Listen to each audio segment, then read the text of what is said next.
Hey guys, what's going on? It's Nash. And it's Maya. And this is the Jurassic Ark, and this time, thanks to the awesome people over at Fans Hobby, we are taking a look at the MB-04 Gunfighter 2, which is a masterpiece version of the G2 Laser Optimus Prime. Really awesome figure. To start off, Maya is going to cover the box. Alright, so this is the wonderful box that it comes in. As you can see, there's some awesome product shots on each side. Just explains what comes with it and all that stuff. And more shots and some descriptions of everything. It does come with the matrix, which they call the power core. And inside it has a card and stuff in the instructions, but that's, you know, pretty commonplace for third-party figures. Yes. So with that being said, painting and sculpting, here you go. Alright, for painting and sculpting on this figure, it is extremely nice. Some awesome details, some awesome raised up blast cannons here. Just an overall super nice figure. With the face sculpt, as you guys can see, we've got a lot of detail here on the head sculpt. Some metallic blue eyes for him, which to me it looks like light sculpting, but it's not. But the eyes look really awesome. All of the components to this figure have awesome details. And in the ways of accessories, what he comes with is, as you can see, the iconic ion blaster, which is also painted and sculpted really nicely. It's a beautifully made the ion blaster. He also comes with his double barrel rifle from Generation 2, and these peg onto the back via these pegs right here, but these also fold down to become the grips for the guns. But as you can see right here, I'll show it off a little bit. These flip in to disguise themselves if you don't want those peg holes out there, but if you do, you just take that peg, line it up, and plug it right in. And the weapons on this guy are done in a really cool way. He has this awesome sword right here. Now this is something most masterpieces don't do, but there's this little this groove right here that goes into a slot in his hand, and that just makes a very secure attaching point. You can shake it, you can move it. I mean, this figure is sturdy, he's hefty, there's no messing him up really. But the guns, what's nice is on that general peg form, like with MP-10 or any of the other masterpieces, the guns will just fall out of their hands when you're shaking and moving them around a little bit. They're not as sturdy. So that slot system, that groove system, is really quite amazing. And the final accessory, as we mentioned, is a nice die-cast matrix of leadership. And the matrix on this guy, you know, we can't hold it or pull it apart, anything. It is just die-cast.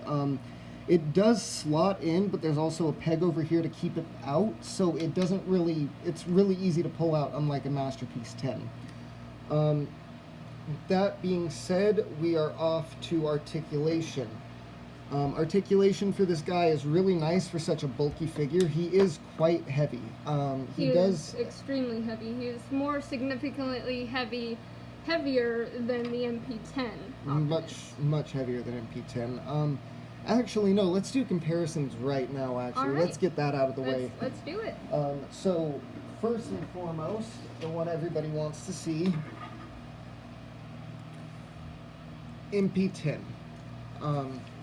As you can see, he is not a lot bigger, but the shoulder pads make him look a lot bigger than MP-10, but there is a lot more die cast on this Laser Optimus Prime. He is a ton heavier. I mean, he feels just so much more solid, and for the price, he's only $99.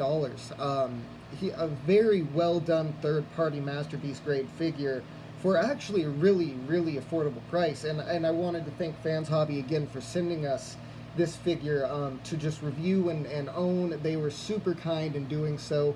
So with that being said, I'll let Maya cover the rest of these comparisons. First, up next is Power of the Prime's Optimus Prime. This is just a more common figure. Yes. You know, it's a lot easier to tell what he scales with as to a current leader class figure. Again, the quality differences here are immense, Yeah. but As you can see also, if Laser Optimus Prime didn't have his shoulder pads, they would stand just about at the same height, yep. but he's a lot more bulky. This is the Reveal the Shield Laser Optimus Prime. You know, they're closely related, so that's why we had to pull him up here. Yes. Definitely, this is the superior figure. This is always a fun figure to me. I'll always enjoy him, but that is just by far and away the most superior Laser Prime we've ever had. For any of those, for any of those old schooler collectors out there, the old Masterpiece collectors, there's MB-01. Actually, let's move him over a little bit. He's a little bigger than I thought he'd be. These guys, anything you want to say about MP1? I mean, they're about the same weight. No, MP1's probably heavier, honestly. Just a little bit, yeah. Big figures, but that's why they rescaled them. So there's MP-01. And here we have Grimlock. Masterpiece Grimlock. You know, I think they scale pretty well together, but Grimlock should be bigger. Yeah. Just, you know, that's why you can get any of the other third-party MP Grimlocks. And our final two comparisons here, I don't know why I'm bringing him in. This is just the closest thing we own to a movie Masterpiece Optimus. This is the Wei Zhang M01 Commander. Awesome figure. As you can see, he towers over him, though. Yes. Let me remove this camera. Yes, as you can see, the Wei Zhang Optimus does tower over Laser Optimus Prime just a bit. Yeah. Still two awesome figures. And the last one, I don't know why I'm doing this comparison. It's kind of my plea for please do a Goken Optimus Prime from G2, because I love this figure. That's my all-time favorite Prime. So he'll probably be in most comparison videos. But yeah, those are all the comparisons we thought would be nice. This is more of a deluxe scale, but he surprisingly weighs more than him just because he's almost entirely die-cast. But yeah, those are the comparisons we wanted to do. Just some common figures that you or anybody else may own to give you an idea on scale. Articulation for this guy, pretty riddled with articulation. He has amazing articulation for such a bulky figure. Head is on a swivel, can go around 360 degrees. Can't really look up, but can look down. If you look him up, it pulls this transformation panel off his head. Arms can do a full 360 degrees, unhampered by that large, the large shoulder pads. He also has two in and out joints. He has the transformation one, which will move the shoulder pad, but he also has the actual arm joint. He also has a over 90 degree bend at the elbow. He can go in and out. As I said, he does have a bicep swivel, or it's right at the elbow. Hands are on a swivel. They're pretty tight though. A lot of the things on this guy are very, very tight. Extremely tight. His fingers are normal Masterpiece style, so index finger is on an individual joint with a knuckle. The other three are connected. Thumb does not move. This I love so much. He has an ab crunch, and I mean a nice, solid ab crunch. It's amazing. You never find Masterpiece figures, anything that transforms really, with an ab crunch, and I'm so glad they could fit that in. He does have a really, really tight waist swivel, and I mean very, very tight. Legs can go almost do this the full splits, or no, yeah, just about do the full splits. Legs can go back that far in a nice ratchet, forward that far in a nice ratchet, and he does have a thigh swivel connected to that joint. Knees can bend just at 90 degrees. Oh, he can go more. Oh wow. Okay, yeah. He does have a slight double joint right there. I was not aware of that. And then the feet are on a very nice pivot system where he can move forward and back, and like very deep pivot, which is pretty awesome. He also has some toe articulation, but again, more for transformation. Alright guys, let's get down to transformation. I'm going to cover this one. Maya will be covering the entirety of the vehicle mode. So to transform him, to start off, you want to take these panels and put them down flush against the inside of the leg, like so. Then take these feet, fold them back, and then fold the toe down on top till they're flush. And then here's something that people will forget to do a lot on this guy.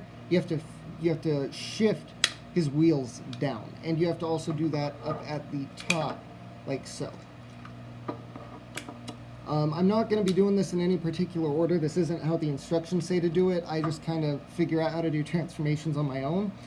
You have to collapse down. It's not much of a collapse, but you have to push down this chest so it just compacts it more. You come around to the head, rotate it, pull the ears back. Oh, and then fold it backwards. Ears go forward. They can go either way. Sorry about that. Ears can go either way on this guy. So yeah, you fold it back. This cab opens up to fit the head in, then it closes. Then there's this flap on top that you also want to close. From here, what you're going to do is you're going to do the most tight part of this transformation, and that is opening this wrist joint up. You fold the hand so the thumb is on the inside, fold it in, clasp it back down, and same for the other side. These are incredibly tight, so tight that Maya actually can't really do it at some points. It's incredibly difficult. It's incredibly difficult. Alright, so pull these up. You have to kind of pull them out and then up at the same time. And you want to get it to where it's flush, and then there's a tab right on the inside of the arm that will peg right into here. And once you got that pegged in, you just do the same to the other side. I'll get that more evened out here in just a moment. So, oh yeah, pull these. I forgot this on the other side. You pull it out and basically just do that to it. You rotate the arm. So this is the front of the arm. You rotate it in towards the body and then up. As I said, you push those in and up together, and then you will tab the cab or the motor or engine section together. Once that's done, you peg those into the side, as I said, and from here, here's a kind of nifty little spot. What you want to do is you want to pull this section out. This is the gas tanks and everything for the truck, and this will the ab crunch will extend on you throughout the transformation. Just keep fixing it. You rotate the gas tanks down, and then there's a fold right there that you fold out, and do the same on the other side. Now, another neat part of engineering on this little guy, or not little guy, on this big guy, is there's a slot right here. You have to pull up on it, and then fully extend it, and then fold it out again, and that's going to cover up the robot leg kibble in robot mode. And for those of you who don't know what kibble is just visible robot mode parts for that transfer over from the transformation. He has a backpack from his truck mode that's also called kibble. So then you come to the inside of the leg. There's a small button. I don't know if you can really see it. The small button right here. You push it to collapse everything up, and if you do it right, like I just didn't, this will slot in, not slot in, but go right under where the waist is. Then you take this, and this is unfortunate that this didn't line up perfectly. It actually did pretty well there. You have to slot a peg from this little flap right in to the wheel well, and then do the same for the other side. So push the button, collapse it all the way up, if it'll let you. And if you don't do it all in one motion, it's actually really, really difficult to get going again. So just, okay. Oh, it was done. Okay. So it pegged in. These will slide back on you and kind of deceive you. If they slide back, as you can see, it just exposes a lot of the robot mode junk. If it does do that, just fold it back out and pull, or push down. Okay. And then you just peg the legs together, and we are done, I think. Yeah. Oh, no, there's one flap up here. You extend it out, and if you can't see that, sorry. This flap right here, you fold up and then down to cover in the back of the cab. And with all that being said, yeah, we are finished. All right. Oh, wait. This also will, that's the weapon storage. So go ahead and talk about the truck mode.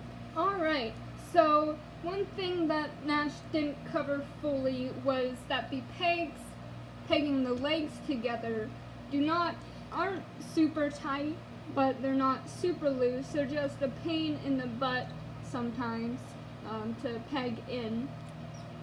But overall, this truck mode is extremely, extremely nice. One of the things that would alleviate this, it's kind of like the MP10 problem.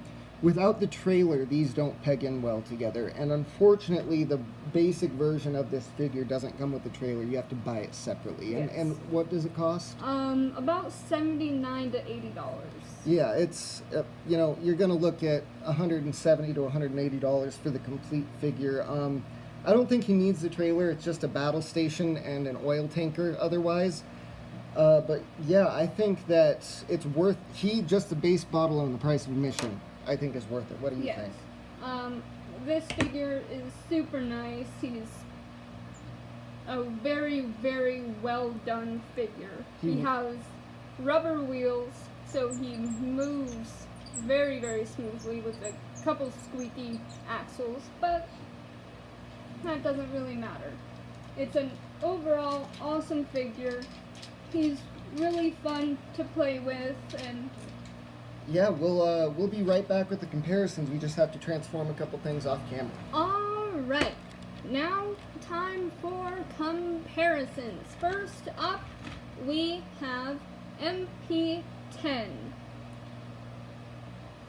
As you can see, Laser Optimus Prime is a tad bit bigger. A tad? Quite a bit bigger. Quite a bit. This is the Year of the Horse Optimus again, so this actually looks more like the normal Generation 2 Optimus, but yeah, G2 Prime just dwarfs Masterpiece 10. Yes. In pretty much every way. A lot bigger, just all around. Up next, we have Power of the Primes, Cab Optimus Prime, just the cab. We're not doing the trailers because it's not fair, because we don't have the trailer for this guy. So this is basically just a normal Voyager class figure. Yeah, no, normal deluxe class figure actually. So for current day, as you can see, quite a bit smaller. Yes. He dwarfs Power of the Primes immensely. And for the price, that's what you should be expecting. I mean, again, I can't commend them enough for the amazing price. And now for Masterpiece Grimlock. Yep, Grimlock doesn't really scale with any current Masterpieces. He is a long figure. I mean, he is very long when you compare these two. Head to tail, or toes to tail. Grimlock's actually almost as long as him, but this is just a very well-scaled figure. Pretty big, pretty bulky, pretty hefty. The one last thing that we need to cover is the weapon storage on this mode. Again, these come unpegged a lot. Got MP10 syndrome. So, as we said earlier, you can flip these panels forward to reveal peg holes. But vehicle mode has its own actual storage spot. Yes, if you can see, there's this little hole right in here, right where my finger is, and that fits your gun hilts, or handles, or whatever you want to call them. Grips. Grips, yes, and those just slide in just like, possibly, it'll let me. Just like so, and it does come in pegged with the gun in it. And it looks pretty stupid. Let's be honest. And that's the point of getting the trailer. If you get the trailer, you get a bunch of different weapons, and you can store all of the weapons in the actual trailer, which is a pretty nice feature. Again, though, the base figure does not come with the trailer, which is unfortunate, but Fans Hobby has really done a good job on a simple yet satisfying and fun transformation. Yes. On a very fair price. On just an overall really good quality third-party figure. In my opinion, MB-04 Gunfighter 2 gets a solid 9 out of 10 from me for all Yes. that it does. I think it's a really good figure. It's a really amazing figure. It's really fun to play with and tinker around with. He doesn't feel fragile. He doesn't. When you're he's playing got a with really nice quality plastic. Yeah, when you're playing with a Masterpiece, you often have to worry about paint chipping or breaking the figure entirely because they're dainty or fragile. I've never felt once that he was at risk of cracking or breaking in any way. Maya, what do you give him for the rating? I give him a nice 9 out of 10 as well. Yeah. He is really, really fun to play with. And the thing I can't emphasize the most is for the price point, per pound, I don't think you can find much more of a value when it comes to third-party Transformers. They're generally hundreds of dollars. I mean, just combiner components, which are smaller than him, go for, $80 to $140. For a nice Masterpiece Optimus from Generation 2, that masterpiece no one asked for, but we all somehow deserved, this is it. I think you should completely support Fans Hobby and pick up a copy of this if you're an Optimus Prime collector or a Transformer collector at all. This is a great figure. It's wonderful. And you heard it here from us, both 9s out of 10s, so 18 out of 20 points total that we could have given it, and I honestly don't think that's going to happen again for a long time. Yeah. Well, guys, It's a rarity. Again, I wanted to thank Fans Hobby for sending this to us. Thank you so much. We had a lot of fun with this figure. He looks awesome, he feels great, and there's not much that you could ask for, really. Yeah, I mean, I'd love a trailer, but for the price point, they make it affordable without having to break the bank for a big round piece of plastic that might have guns on it at some point. With all that being said, guys, again, thank you so much for helping us hit 50 subs. Thank you so much. This opportunity from Fans Hobby has put this in the books as one of the best Transformers figures that I have ever tinkered around with, ever owned. And for all of those wondering, we are going to be doing more collaboration videos with Pia. Post your what you think we should do in the comments. Post Yes. any characters you want pitted off against each other and one shall stand. We are refining it quite a bit, so things are going to be much different next time around. We're adding and taking steps out of it and everything, so episode 1 was awesome, but we are not even close to done. This could be a several year-long series, so Yes. post in the comments which figures you want to see pitted off against each other. And with all that being said, guys, Thank you so much for coming to the Jurassic. hey guys, sorry, our camera just died randomly on Yeah. us. So excuse the random weird cut. We were just on our outro though, so we just wanted to say thank you again to Fans Hobby and to you guys. And if you've enjoyed this video, like, comment, subscribe, do whatever you want, or preferably do all three because we love you for it even more. And as always, if you have any suggestions or recommendations for the channel, what you want the next video to be, whatever, you can send us messages on all our social media, which is found in the description, or you can comment, and we will always do what we think is the right thing for our fans. So guys, thank you so much, and this has been Nash. And this has been Maya. And thank you for coming to Jurassic Ark. Ark.